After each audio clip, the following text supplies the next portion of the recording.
Občinsko priznanje sta prejela Anton Skušek, predvsem za dolgoletni prispevek k razvoju gasilstva v Šentrupertu, in Edvard Zavrl, predvsem za dolgoletno predanost dobrodelnosti in prostovoljstvu, še posebej v Rdečemu križu. Ja, to priznanje me veliko pomeni, obenem bi pa vse skupaj zahvalil se tudi drugim, tistim, ko so pomagali takrat, kar je bilo gasilcev, je še nekaj živih, nekaj jih je že pomrlo, ravno tako tudi drugih. To priznanje občine mi zelo veliko pomeni, ker jaz sem zelo mlad bil v službi, bil skozi na terenu, razne revščine tegote sem videl.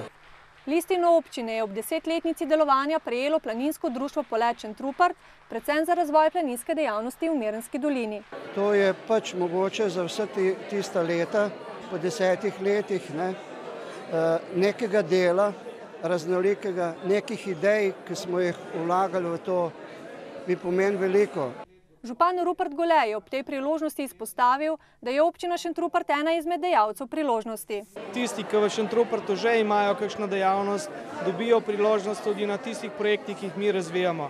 Tisti, ki pa imajo poslovne ideje, kreativne ideje, pa da skozi naše projekte, skozi te priložnosti ustvarjajo sami sebi delovna mesta.